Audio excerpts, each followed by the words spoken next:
তাই বন্ধুরা আপনাদের সামনে একটি মজাদার রান্না নিয়ে আসলাম, সেটা হলো পাটের শাক।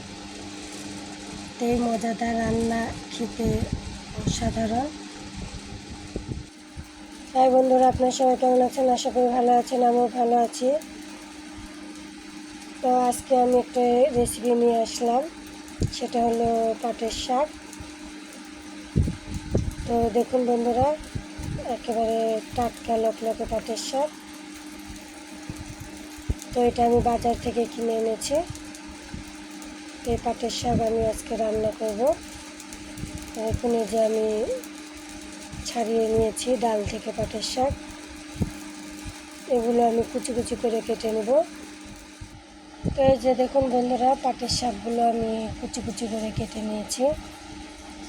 এগুলো আমি বটি দিয়ে কুচি কুচি করে কেটে নিয়েছি।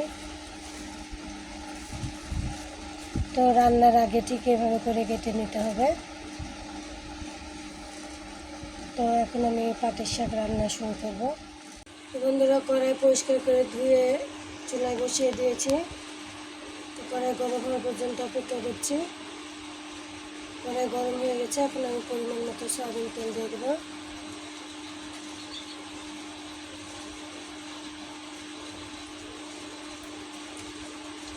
তেল গরম হওয়া পর্যন্ত অপেক্ষা করব।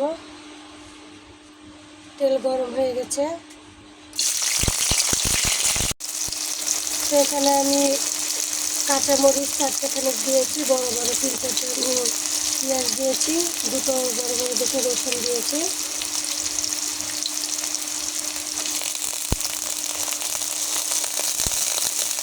অনেক সবকিছু দেওয়া হয়ে গেছে। তো এগুলো আমি লাল লাল করে ভেজে নেব।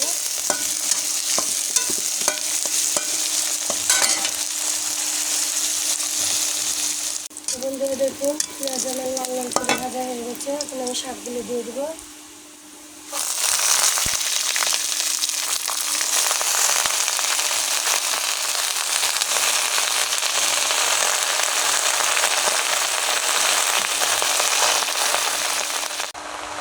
তো সবটুকু শাক দেওয়া হয়ে গেছে, ভালো করে নেড়ে দেবো।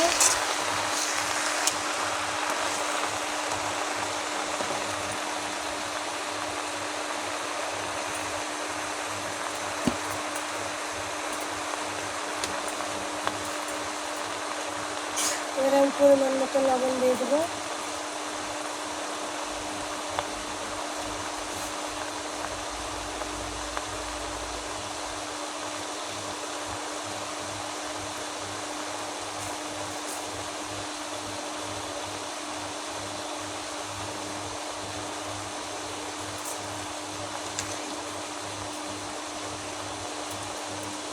তো ভালো করে আমি নেড়ে দেবো আবারও। তো বন্ধুরা, লবণ একটু বুঝে শুনে দিবেন। পাটের শাকে বেশি লবণ হলে খেতে ভালো লাগবে না, কারণ পাটের শাক হলো মিষ্টি, মিষ্টি মিষ্টি শাক। আর এই শাক বেশি ভাজতেও হয় না, বেশি ভাজলে খেতে অত ভালো লাগে না।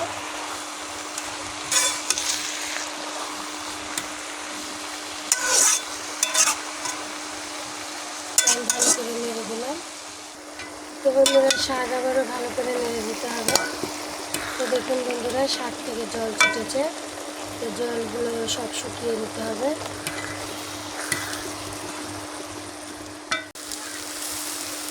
তো বন্ধুরা দেখুন, শাকগুলো আমি আবারও নেড়ে দিচ্ছি।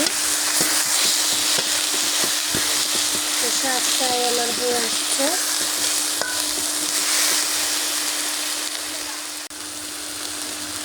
তো শাক আমি আবারও ভালো করে নেড়ে দিলাম।